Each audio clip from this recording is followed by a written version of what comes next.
Sushant case में supreme court में सुनवाई जारी है। रिया के वकील, बिहार सरकार के वकील, महाराष्ट्र सरकार के वकील की दलीलों के बाद अब सुशांत के पिता के वकील विकास सिंह दलील दे रहे हैं। उन्होंने कई पॉइंट्स उठाए हैं। सुशांत सिंह के पिता के वकील की दलील क्या है, जरा ये भी देखते चलिए।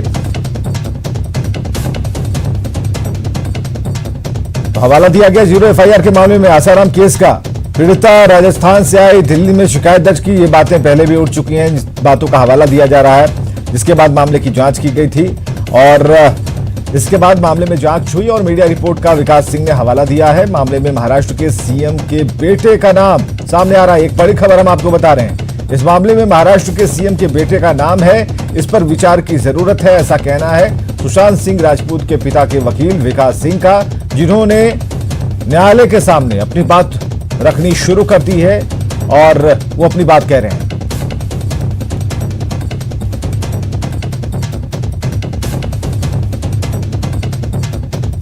सुशील पांडे हमारे साथ, हमारे सहयोगी जुड़ चुके हैं दिल्ली से। सुप्रीम कोर्ट से सीधे बात करते हैं। क्या दलीलें दी जा रही हैं, अभी क्या चल रहा है कोर्ट के भीतर, क्या पता चल पा रहा है सुशील? जी देखिए, साफ तौर से इस पूरे मामले में महाराष्ट्र की तरफ से जो वकील हैं अभिषेक मनु सिंघवी, उनकी दलीलें पूरी हो गई हैं। बिहार की तरफ से जो दलीलें हैं वो पूरी की जा चुकी हैं। रिया चक्रवर्ती की तरफ से दलीलें पूरी की जा चुकी हैं। अपने मामले में सुशांत सिंह राजपूत के पिता के द्वारा जो दलीलें हैं वो कोर्ट में आ रही हैं, लेकिन इस बीच जो दलीलें दी गई हैं उसमें साफ तौर से ये कहा गया है महाराष्ट्र सरकार की तरफ से कि बिहार सरकार को फिलहाल इस मामले में अभ्यास करने का कोई अधिकार नहीं है।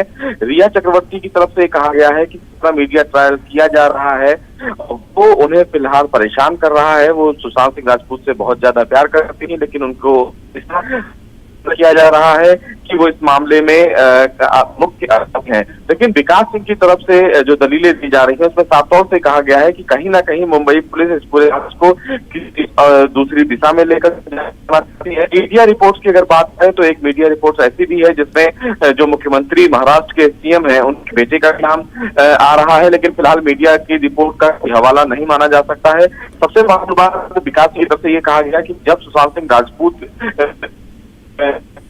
रखे हुए तो उनके घर से 10 मिनट की दूरी पर उनकी बहन का घर था, लेकिन उनकी बहन का इंतजार किए सुशांत सिंह राजपूत ताला तोड़ा गया और उनके घर से आने से पहले ही उन्हें बेड पर लिटाया गया। तो इस पूरे मामले में मुंबई पुलिस जांच की दिशा को भड़काना चाहती है। मुंबई पुलिस ये कह रही है कि ये एक हत्या का मामला है, लेकिन राजपूत के पिता ये कह रहे हैं कि ये आत्महत्या के लिए उकसाने का मामला। चलिए सुशील, नजर बनाकर रखिए। सुशील, नजर बनाकर रखिए। बहुत बहुत शुक्रिया इस वक्त की जानकारी देने के लिए। और अभी जो जानकारी सुशील देख पा रहे थे उनके मुताबिक सुशांत के पिता के जो वकील हैं वो अपनी बात सुप्रीम अदालत में रखते हुए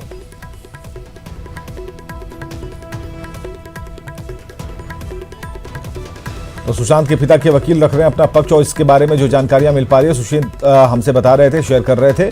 और विकास सिंह जो कि वकील हैं उन्होंने कहा है कि इस पर विचार करने की जरूरत है। मीडिया ट्रायल की भी बात सामने आ रही है और जो हवाला दिया गया है उसमें कई चीजें कही गई हैं, मसलन कि रिया के वकील, बिहार सरकार के वकील, महाराष्ट्र सरकार के वकील की दलील के बाद जो अभी सुशांत सिंह के पिता के वकील विकास सिंह अपनी दलीलें दे रहे हैं, उन्होंने कई पॉइंट्स को खड़ा किया है। सुशांत सिंह के पिता के वकील की जो दलील है उसके मुताबिक 0 एफआईआर के मामले में आसाराम केस का हवाला दिया गया। कहा गया है कि पीड़िता राजस्थान से आई, दिल्ली में उन्होंने शिकायत दर्ज की, इसके बाद मामले की जांच की गई थी। तो ये बड़ा एक पॉइंट हो सकता है जो उन्होंने सामने रखा है। हालांकि रिया के जो वकील श्याम दीवान है उन्होंने अपना पक्ष रखा है। वो चाहते हैं कि मुंबई ये केस ट्रांसफर हो जाए और पटना में एफआईआर क्यों, जब घटना वहां हुई ही नहीं थी। हालांकि इसी पर तमाम तथ्य सामने रखे जा रहे हैं। 38 दिन की देरी से एफआईआर दर्ज क्यों हुआ, ये रिया के वकील जानना चाहते हैं। इसके अलावा जो सवाल जवाब का दौर चला उसमें पटना में एफआईआर दर्ज करने के पीछे कोई राजनीतिक वजह मानते हैं रिया के वकील। राजनीतिक फायदे के लिए मामले को तूल देने की बात रिया के वकील श्याम दीवान ने रखा है। इसके अलावा मुंबई पुलिस सही तरीके से जांच कर रही थी, ये भी रिया के वकील ने कहा है। तो रिया एंड कंपनी पर जो गंभीर आरोप है धारा 341 के तहत, वो भी हम आपको दिखा रहे हैं। गलत तरीके से बंधक बनाकर रखने का, किसी बात के लिए मजबूर करना या फिर संपत्ति का इस्तेमाल करना, धारा 380 के तहत किसी भी चीज को चुराना, तो ये गंभीर आरोप लग रहे हैं रिया एंड कंपनी पर। भरोसे को तोड़ना, ये धारा 406 के तहत ये मामला बनता है। तो धाराएं बढ़ती गई। धारा 506 के तहत किसी को डराना या धमकाना, ये भी उस दायरे में आता है। धारा 420 धोखाधड़ी का यह मामला, तो रिया एंड कंपनी पर कई गंभीर आरोप लगे हैं और इसका जवाब अब उनके वकील दे पा रहे हैं। और बड़ी खबर आ रही है इस वक्त इसी मामले में। बिहार पुलिस के अधिकारियों के खिलाफ शिकायत बांदा पुलिस स्टेशन में की गई है। यह लिखित शिकायत है। मुंबई जांच करने आए पुलिस अधिकारियों के खिलाफ शिकायत की गई है।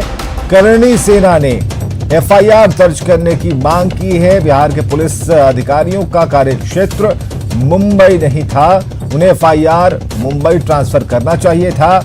महाराष्ट्र और पुलिस की छवि धूमिल हुई है, ये कहना है। तो जांच अधिकारी जो यहां से टीम बनाकर 4 लोगों की टीम गई थी, उसके बाद ये सवाल उठ रहे। करणी सेना ने एफआईआर दर्ज करने की मांग की है और बिहार के पुलिस अधिकारियों का क्षेत्र मुंबई नहीं है, ये बातें कही गई हैं।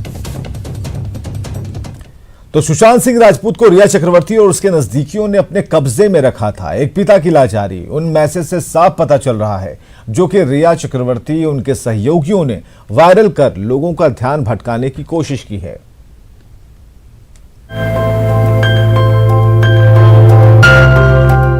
के सिंह एक ऐसे पिता जिसका बेटा स्टार था, लेकिन वो खुद लाचार थे। वजह थी फरेबी लड़की जिसने सुशांत सिंह राजपूत को अपने फर्जी इश्क के जाल में फंसाकर परिवार से अलग कर दिया था।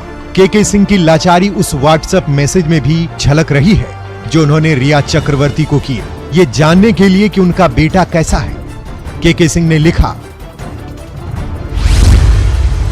जब तुम जान गई कि मैं सुशांत का पापा हूं तो बात क्यों नहीं की? आखिर बात क्या है? फ्रेंड बनकर उसका देखभाल और उसका इलाज करवा रही हो तो मेरा भी फर्ज बनता है कि सुशांत के बारे में सारी जानकारी मुझे भी रहे, इसलिए कॉल कर मुझे सारी जानकारी दो।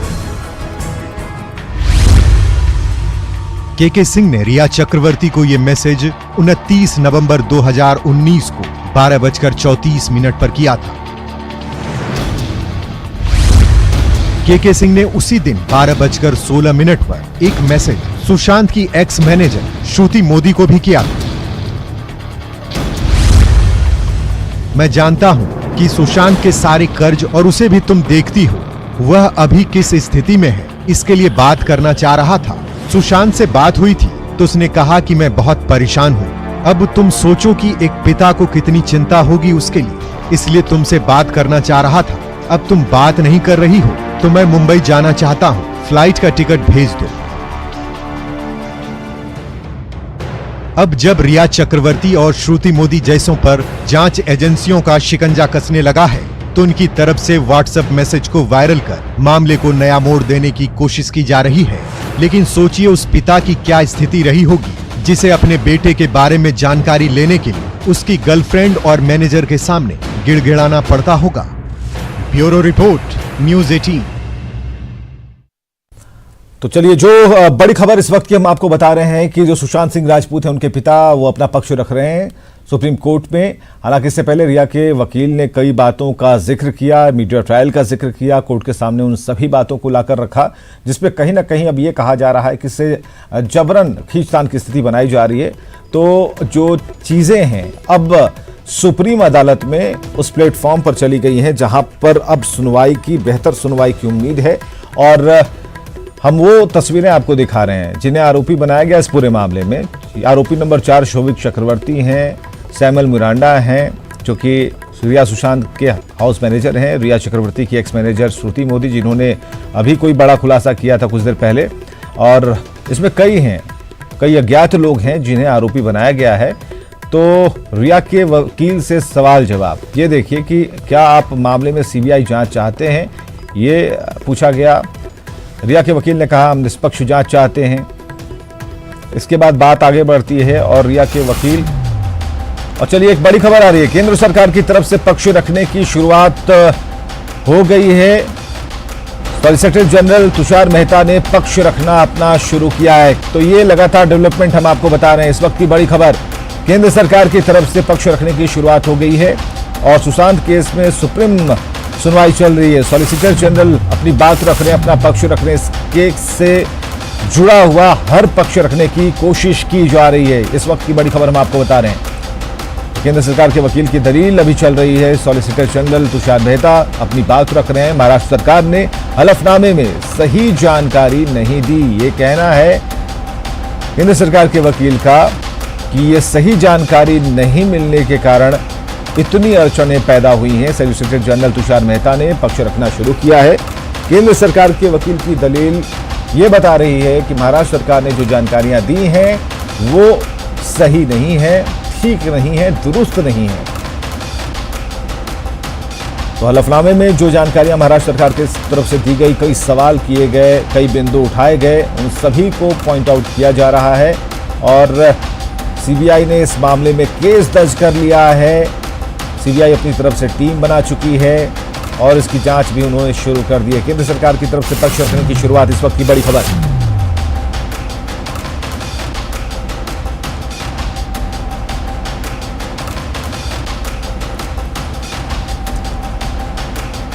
तो सुशांत केस की जांच पर महाराष्ट्र सरकार का क्या कहना है?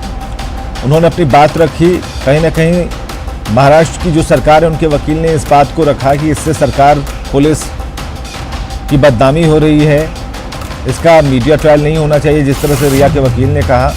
लेकिन सुशांत केस में जो चीज़ें अब तक चल रही थी, 50 से ज़्यादा लोगों से पूछताछ हो चुकी थी, उसके बाद क्या होना था? उसके बाद ये ज़रूरी हो गया था कि सुशांत के पिता की भी सुनी जाए, उनके परिवार की सुनी जाए और एक न एक अपील सामने आई जिसमें ये कहा गया कि सीबीआई जांच हो तो दूध का दूध, पानी का पानी हो जाएगा, सब कुछ स्पष्ट हो जाएगा। और हुआ भी कुछ ऐसा ही। सबसे पहले इस पूरे मामले में ईडी सामने आती है। ईडी ने संपत्ति उससे जुड़े जो 15 करोड़ रुपए के लेन देन को लेकर जो जांच शुरू की, उसमें कई चेहरे सामने आए, जिसमें 6 से 7 लोगों से पूछताछ शुरू हुई। और अभी जो अपडेट हम आपको बता रहे हैं उसमें केंद्र सरकार के वकील अपनी दलील दे रहे हैं।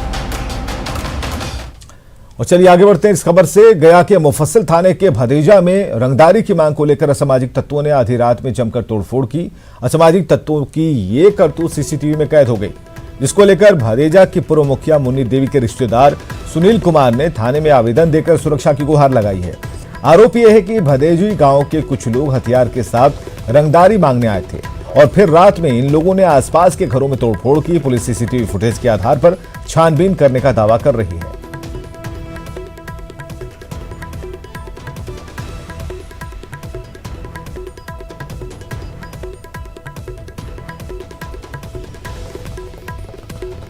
तो ये वो तस्वीरें हैं, आधी रात में किस तरह से तोड़फोड़ मचाई जा रही है, दरवाजे को तोड़ने की कोशिश की जा रही है, वहां अंधेरा किया जा रहा है ताकि इस पूरी जो वारदात है वो कहीं भी कैद ना हो। हालांकि आप देख सकते हैं कि जो पोल पर, जो खंभों पर जो लाइट्स लगी हुई हैं उन्हें तोड़ने की कोशिश की जा रही है। असामाजिक तत्वों ने तोड़फोड़ की है। रंगदारी ना देने पर यह बताया जा रहा है कि रंगदारी की डिमांड की गई और रंगदारी ना देने पर इन्होंने ऐसी हरकत को अंजाम दिया है। और पीएमसीएच में कोविड जांच के नाम पर पैसे की मांग की जाती है और पैसे लेकर जल्दी रिपोर्ट देने का भरोसा दिया जाता है।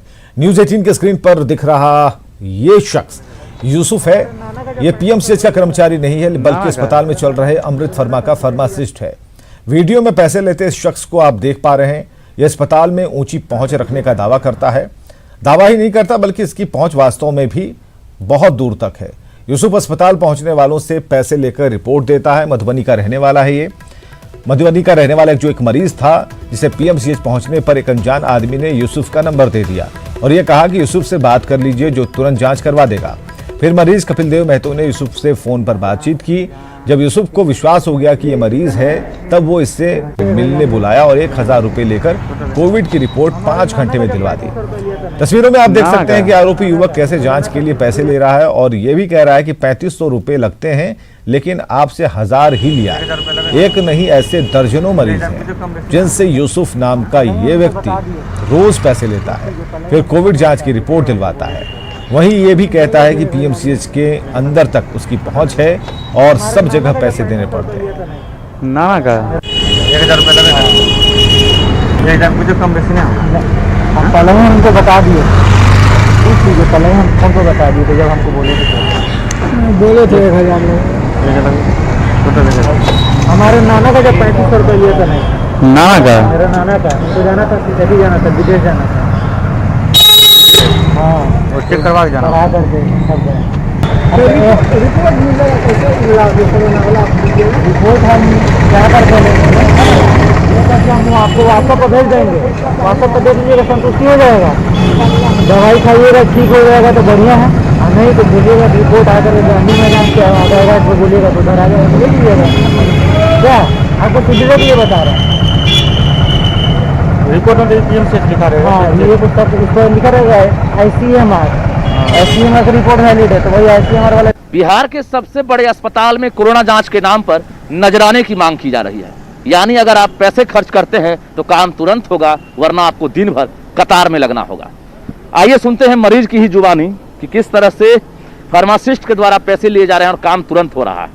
क्या हुई पूरी बात बताइए। हम कोविड-19 का चेकअप करवाने के लिए PMCH गए थे, लेकिन हमको पता नहीं चल रहा था कि कहाँ कोरोना जांच हो रही है, हमको कुछ पता नहीं था, हम भटक रहे थे। तो एक पेशेंट हमको वहाँ मिला, वो बोला कि हम चेकअप करवाए हुए हैं, तुम भी इस एक नंबर हमको दिया, फ़ोन नंबर, यूसुफ नाम का जो लड़का है एक, उसका नंबर हमको दिया, बोला इससे बात करो यूसुफ जी से, वो आपका कोविड-19 का चेकअप करवा देगी।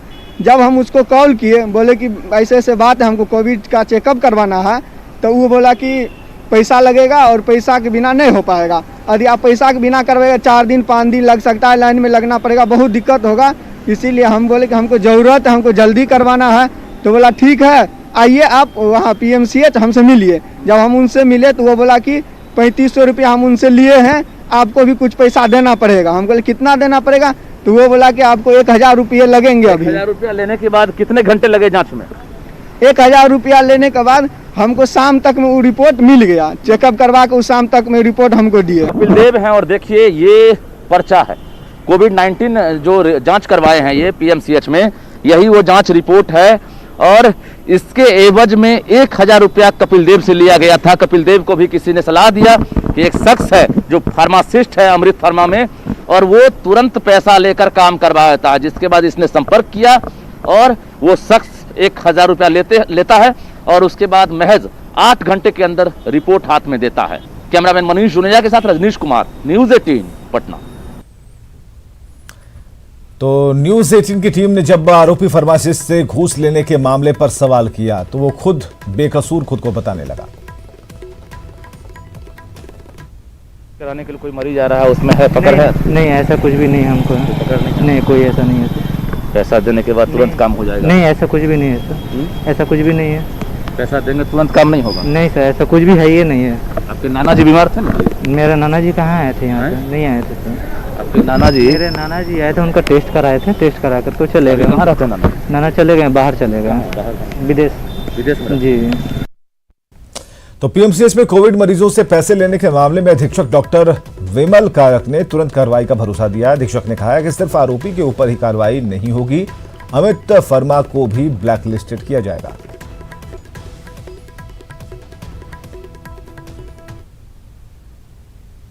देखिए, इस तरह का कोई मामला मेरे संज्ञान में नहीं है।